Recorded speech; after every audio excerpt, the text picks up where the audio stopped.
It's your boy, 10 Toes Down Gutter, coming to you live with Reality Real Talk Podcast. Oh, yeah. Today, I got a special guest for you guys today. You want to introduce yourself, King? My name is Tyler G. Simmons, but everybody know me as TD or Todd Diggs. I want to first and foremost say thank you for having me. I ain't going to lie, my man been talking about this for the last couple of years since I met him. We started kicking it off at Juice Forever. Now, look, flash forward, we here. So I just want to say I love you, King. I appreciate you. I'm proud of you. And thank you for having me here. Absolutely, man. Likewise, man. I appreciate you, King. The reason why I got you on here, man, first off, Reality Real Talk Podcast, we shed light on real and reality situations. You know what I'm saying? We talk about, mental health, kids, fashion, sports. We shed light on people that's doing positive, and young up-and-coming entrepreneurs and just people that's good for the world. So, yo, TD, man, my guy, man, I brought you on here to shed light on you just off the strength of, who you are as a person when we build, you know what I'm saying? And I definitely feel like you got a story that, some people in the world need to shed light on because you're very unique, man. Let's let the people know, starting off, your age. How old are you, good brother? So I'm 25 years of age. I'm originally from the east side of Harlem. I moved out of here of 2021. I've been in Albany since 2017. I got my undergraduate at Siena College.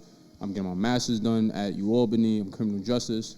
I currently work for the City of Albany Youth and Workforce Services. I've been at this job for almost 2 years now, going next year. And what's your position there? My position is the Youth Outreach Coordinator. So basically, I would say I'm the plug to basically making sure the youth or the younger generation make sure they get them jobs, get them services that I didn't have as a youngster. Fire. So that's really about me. That's what's up, man.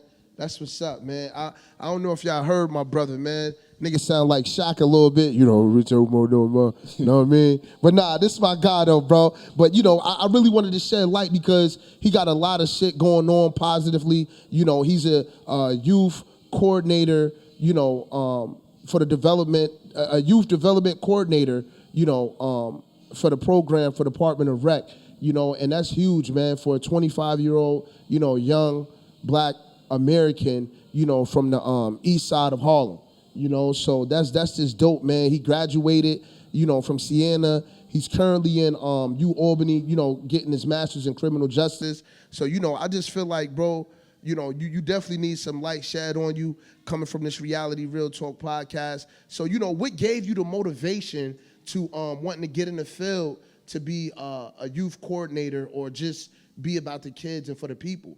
So 10 years ago, exactly 10 years ago, when I was 15 years of age, I was able to work the Summer Youth Employment Program back in East Harlem. I was a summer camp counselor for my Each One Teach One basketball coach.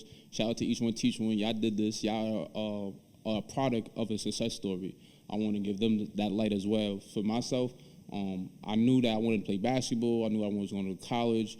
I just seen so much madness around me. So for me, at 15, I made my decision to focus morely on my education and basketball.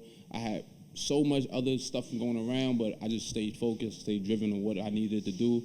And really, honestly, even to this day, I get flashbacks thinking about so many of the things that happened to me. Unfortunately, a lot of my friends, family members, loved ones, some of them may be incarcerated, some of them might be dead, some of them might still be stuck in that hole or stuck in that box. And what I mean stuck in that box, meaning they are stuck in a mentality that they don't want to step out of. They're so used to the norms of the hood cycle. And when I mean the hood cycle, meaning like they see like, all right, this is not going good for me. I'm going to try this route, and not knowing that's the downfall of their demise, really, honestly. So it could be drugs, it could be gangbanging, it could be literally just being a product of their environment. And when that terminology, when I heard that, I was like, man, I could be a product of my environment in a positive light. Facts. So for me, 10 years in now, I want to say that I'm blessed to be where I'm at right now because a positive product of your environment. That's a you know what I'm fact. saying? That's fire, bro. I can relate, just coming up in an urban neighborhood, which is the hoods, where we grew up at, having friends, losing friends, friends being incarcerated, and we still remaining 10 toes down, staying in contact, trying to hold them down. or just being there, checking on the family and their families, because we all grew up as family. You know what I mean? So that's fire, bro. And it's like you remind me of, a rose that grew from the concrete. It's so crazy. It's so crazy. Fire. That's one of actually my favorite books from Tupac Shakur. He had a memoir with poems, and that was one of the first books I ever really read. Excuse me. And to this day, I always think about that. My mom's favorite flower is a tiger lily, so I say I'm the lily that grew from the concrete. And even looking back at it now, like I can't believe that.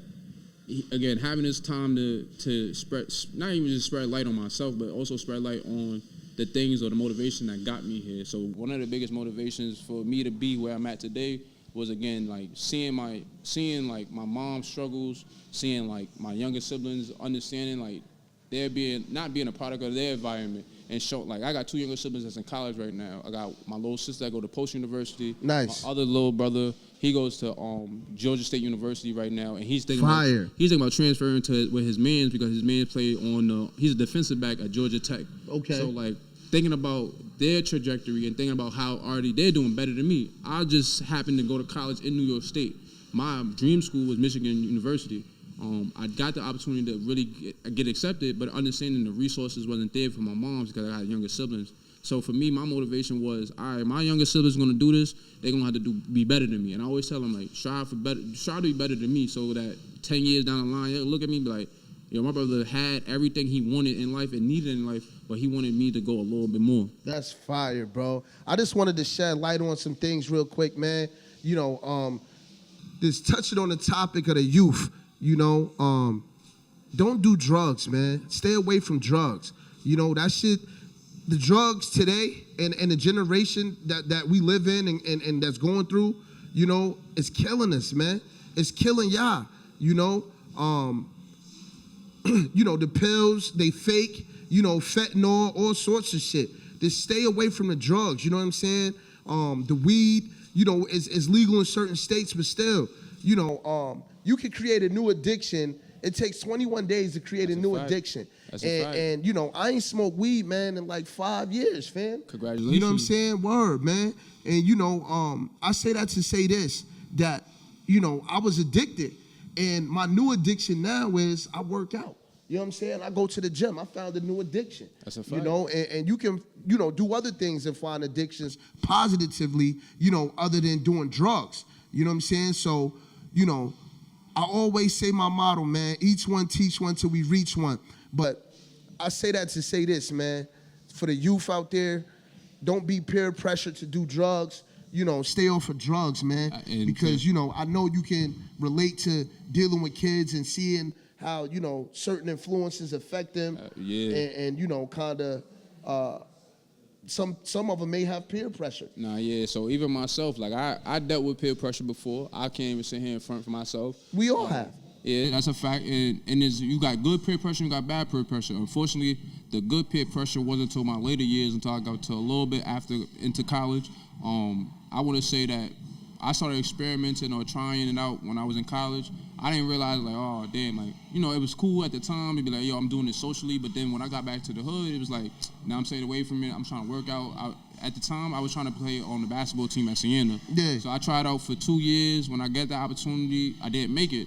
But unfortunately, I was a little bummed out about it, but I had another opportunity. I was able to go to Japan right after that opportunity. Fire. When I went to Japan, it opened up my eyes to, like, all right, I can travel the world. Like, I could do this. I got a passport now. So that following semester after I went to Japan, I went right into the application of, hey, like, listen, I want to go to, like, study abroad application. I was like, hey, I want to go to France. They were like, why you want to go to France? I already went to Japan. I read about all the things I needed to go to Japan for. Like, when I was younger, I read anime books. Right. So that's like the Chinese books that go backwards. That goes backwards and frontwards. Most of the kids looked at me like, yo, you a nerd, you did this, you did that. Yeah. But then 10 years down the line, they like, yo, that's fire that you went to Japan. You really manifested a lot of things. Absolutely. You know how many people, would dream to have that experience? And I wish it was, and I know there's going to be more kids that's younger than me that's going to look at this video as well and be like, yo, if he did that, I damn sure know I could do that as well. So going from Japan to France, and I went to France 2019 going to 2020 right before COVID. Yeah. I had my own apartment for 2 months. I was able to literally go to the Eiffel Tower. I lost my passport. It's a funny story. I lost my passport the first week of being in France. So after I lost my passport, I had to go through the process of getting a new one. I never told nobody this, so mama, don't kill me. I'm sorry. But I lost my passport. Yeah. I went to the Eiffel Tower. I got to meet the British, not the British, excuse me, the French soldiers. So they're in front of the embassy, but they're protecting, and I'm looking at them. They looking at me like, yeah, you're not from here. They see me with my Timberland boots on. They was like, yo, like, where are you from? And then they see my Yankee fit, and it was like, oh, you from New York. So for them, I was like a celebrity. Even when I went to Japan, I was like a celebrity. Yeah, I heard that. Yo, actually, man, the cameraman, L, man, the big Pisarooski, man, he going to Japan at the end of this month, He be out there, heavy, he speak it. You know what I mean? Absolutely. You better be out there bugging. I ain't gonna lie, they love you. They gonna love you. He said that. They think you celebrities and all of that, man. They gonna I feel like, we all should try to that. get that experience, you know what I mean? But yo, I know we was building one time and you told me you had a chance recently to meet G Herbo when he came up here, oh, yeah. For a concert. So how was that experience? Like, even right now, I'm thinking about it like, yo, I met my idol. Like, I listen to him faithfully every day. Meaning, like, I listen to him from the morning. The second I wake up, that's my alarm clock. I got my favorite song, 4 a.m. to 8 a.m. I literally woke up this morning at 4 o'clock in the morning. Most young men don't want to wake up and have discipline. So for that story, when I heard 4 a.m. to 8 a.m., it was around the time that my childhood friend passed away. His name was Todd Glizzy, but his nickname was Todd Glizzy, but his name was Taquan. Mm-hmm. So he passed away in January 12, 2021. I got him tattooed right here on my left bicep so he could live with me. He forever lives through me. So for him and for me as well, I always made it my business to, no matter what, I wasn't going to not graduate college. He passed away in my second semester of going into college. And I fell into depression. I fell into drinking. I fell into drinking. I fell into smoking. I fell into avenues that wasn't myself. So taking the time now, I go to therapy. I do my yoga. I do journal. I do my walks with my dogs. I do the things necessary to not go backwards in life. Right. And honestly, that was the biggest blessing. It was the biggest blessing to know that he's in a better place. He, unfortunately, was a part of the streets. He was gang banging, but he also had a gentleman's soul in him. So no matter what, I don't look at him as a G, as a gangster. I always looked at him as a gentleman first. That's fire, bro. R.P. Glizzy, I miss you. I love you, bro. You always with me no matter what. That's a fact. Yo, so, that pain and trauma you experienced, did you kind of channel that and use that as motivation as well, through your journey, going through school and currently in school and, to try to complete your goal to where you trying to get to? Most definitely. So, again, I got friends that looks at me crazy for doing 8 years of school. Currently, first of all, I got my undergraduate in philosophy, political science, my minor. Most kids don't even know. Talk your shit, King. Most kids don't even know how to read or write the proper way. I read Old English. So, say for example, if you ever read the King James Version of the Bible, absolutely. Imagine reading that type of English for 100 years, basically 100 days. Basically in school. So I think about it like that. Like, for me, I try to shed light on the things that got me here. So philosophy, I didn't think that I was good at reading and writing. I thought I was like a math wizard. But realizing when I got to school, I'm not the best at math. So somehow, some way, I was able to write, and writing was cultivated me to be more of a sound thinker, a sound thought. So for me now, like, I literally just think about all the times that I want something, I just write it down. Like, literally, in my journals, I always say I'm worthy, I'm loved, I'm appreciated, I'm here on this earth. Like for a daily reason. Quotes. Basically, like affirmations, basically. Okay. So I always make sure I start with my affirmations, and then after that, I go into what I'm feeling for the day. It can start bad, it can be in good, or it can start good and then bad, but I'm also appreciative of the moments that I have in life because I don't take these for granted. Right. So I started my collegiate career in 2017. We're about to go into 2025. Most young men do 8-year bids. I did an 8-year bid with my education. School. That's fire. Say that one more time for them. So for those who didn't catch that, he said what? I did an 8-year bid with my education. Most dudes he know, or the average person, criminal or in the streets, do an 8-year bid in jail. And he said he did 8 years in school. And it was all worth it. Every single moment was worth it. So when I moved out here, 2021, I had lost a cousin, an older cousin. His name was Gerard Smith. So that put me backwards because I went back to the neighborhood. I spent my first month out here. Then I went back to the hood. I stayed out there until October. Resorting back to your old ways? I was following the peer pressure. I was following a lot of my friends, and not even just my friends. I was just following their hurt, understanding the pain they was going through, because it hit home now. Right. So for me, I had to change it around. I worked literally at the Dunkin' Donuts on Lark Street. That was my first ever job. Then moving forward, I went to Liberty Partnership Programs, or LPP. That's a part of the UAlbany downtown campus program. So technically, any state university, for example, CUNY, SUNY, whatever school, any school, basically any college that's a part of the LPP program, you're able to have the high school kids come into an academic setting where they never seen it before. So for me, I wasn't an LPP kid, but through that job, I was. Right. So having that experience and as well understanding like, all right, I got to move forward. So I went from LPP to the University of Albany Athletic Department. I made a stupid mistake at the end of my career with the UAlbany Athletics, and they didn't hinder me so much. They didn't look at like my past and be like, all right, yeah, he did X, Y, and Z. They still let me stay with the job, and then I'm here today through the grace of God as well because I put in the work to get to places I needed to get to. Absolutely. So I did a lot of self-work. So meaning that I did a lot of behind-the-scenes work with myself to make sure that I don't make these same mistakes again. Are you currently in therapy still? I'm still in therapy. I got a session tomorrow, literally at 4 o'clock. So I try to do it like anything. It's discipline. So I follow the Kobe Bryant method. So for example, he woke up at 3 o'clock in the morning, would train from 4 to 6, take a break, go back to it 3 hours later, 9-11, go back to it, take a break, 2 to 4. So exactly. Repetition. Yo, so what would you say to the youth out there, man, that's tuning in and actually, going to see this and watching this? You know, what advice you would give them, far as being young, Black American kids that's coming up in a struggle or just coming up in urban neighborhoods and cities? What advice could you give them, to follow their dreams and to let them know it's possible to do? Don't give up. It seems easy to say, harder to do. So for myself, it was times I really wanted to quit. Like it was times I really didn't think I was gonna get to this point in my life. Meaning that I didn't think I was gonna have a decent job. I didn't think I was gonna have a good crib. I used to live on Willis Street. That building is old as hell. Like when I mean old, like the stuff was falling from the ceiling. Like the cracks in the walls, and it was a starter. I knew it was a stepping stone for me. Now you don't gotta disclose your address, but how you living is now, King? I got a patio. I got an in-house washer, dryer, gym. He got a penthouse condo. Basically, you know what I'm saying? He got a penthouse condo with a patio, gym.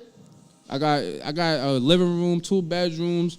I got a guest room, basically. I got a master bedroom. I got a walk-in closet. These things don't just come to me easy. It took a lot of time and effort, energy, and discipline. And for the young, it's obtainable. Mm-hmm. He did it. He's doing it, and I commend you on that, King. I always, when I first met you, TD, I had a high level of respect for you.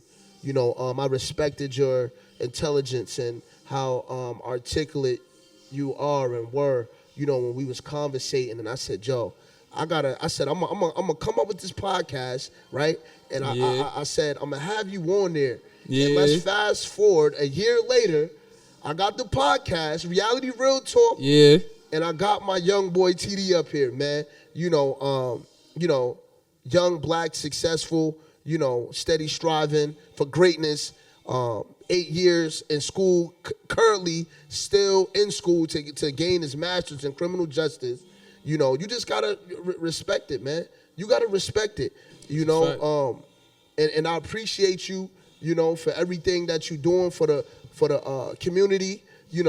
for yourself and for others. My son, he loves you dearly like I do. You had a chance to work with him. You always make sure, That's a fact. That's the kids baby is bro. good. So, that's dope, man. I really appreciate you though, and just hope, you continue to reach for the best, the sky, and for greatness, I appreciate you. I love you, King. I appreciate you.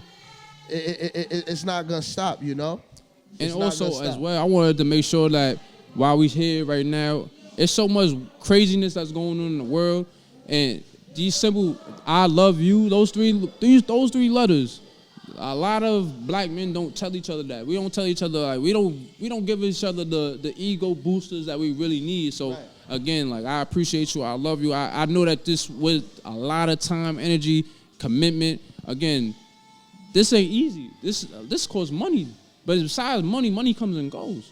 Just like the stocks, it must come. What goes up must come down. What goes down must comes up. Facts. So for this right now, I love you. I appreciate you, baby bro. No, I Love you more, appreciate King. him. Facts.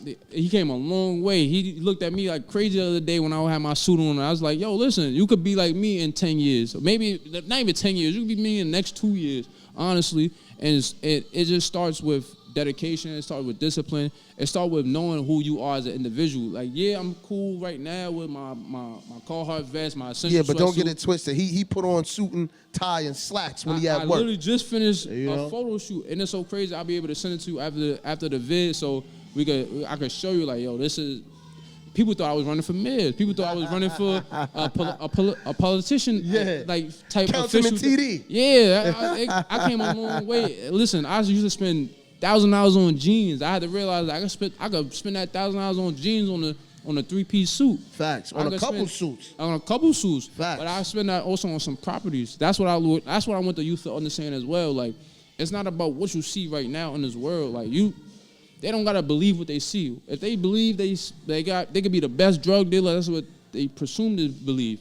If you put them in the right light and you put them in the right circles, they could be the next president. They could be the next CEO of a 500 corporate company. They could be anything they put their hearts and desires to. Facts. And it's like, for example, like, I just got my swagger back. Just like Hov said, like in Blueprint 2, like I lost myself. I had to reinvigorate myself. So through my idols, through my motivations, through my life journey, I understand that I am who I am. Just like Marlo said in The Wire, I am who I am. Like Marlo said in The Wire, I am who I am. That's fire, man. You know what I'm saying? I just wanted to shed light on you because, you got a lot of positive things going on for a young 25-year-old, minority coming up from New York, the mean streets, hard streets, east side of Harlem. That's a fact. And once again, man, you from the concrete and you just rising, King. You rising. It can be done. It is being done. And I commend you. I take my hat off. I salute you. And I appreciate you, King, for stopping through, pulling up, giving the people a little bit of your story on, everything you got going on. And continue to be great, bro. Continue to be great, man. appreciate you. You know what I'm You guys saying? have me The in. world need more people like TD, like Tyler. You know what I'm saying? You have a pure heart. You're very genuine. Just a great guy all around. So it's gonna go a long way, man. And everything you getting now is just the start and the beginning to more of what more blessings you're gonna receive, fam. I appreciate you. You deserve everything you got, everything coming to you, and everything you're gonna get. Bro, you told me you travel. Motherfuckers ain't going to France and Japan and I just all came that back from shit. the Bahamas on a cruise. That's a fact. You traveling. Yeah. And you traveling. Yeah. You know what I'm saying? So you doing your big one, King. Word, man. I appreciate you, bro. Real talk, man. But, is there anything else you want to tell the people about, as far as like to shed light on when it comes to the youth development, program, just any events or anything positive you want to shed light on? We are starting now a year-round program. So Okay. it's starting off as invitation only, but it's going to open up to the bigger consensus once we get the wrinkles and everything prepared. really honestly, the Summer Youth Employment Program that just passed, we had some recommendations from the work sites. They had some youth that were superstars, meaning they went above and beyond on what they was doing. Some kids was able to work at the Senate building, the Civic Service building, the Department of State, City Hall. Like, I can name 100 different places they was at this summer. Fire. And they're starting from the ages of 14 to 18. And the Summer Youth Employment Program is a 1 foot, like, it's literally like you get your foot in the door. Right, it's a stepping stone from when you getting you started before when you able to actually get a real job. But they really do have a real job, meaning that like they are a part of the retirement system right now. They can hire you permanently. Yeah, exactly. So if, say for example, right now, I wish I was able to learn about retirement at 15. These kids are in the retirement system right now as we speak, if they signed up for it. Most of the young people don't really even know what a retirement system is. Right. 10 years from now, for example, 15 years from now, they could be 30, maybe 40. Yo, I don't got to do nothing. Not to say nothing, they got to put in that work. Right. They got to understand, like, they'll be able to retire. They got to be able to retire at a nice age. Yeah, exactly. So starting that foundation, and I'm grateful to be that plug, to start that foundation for a lot of young people that don't got a voice or don't got the opportunities or don't think they got the opportunities to be something more than what they see in the streets. Right.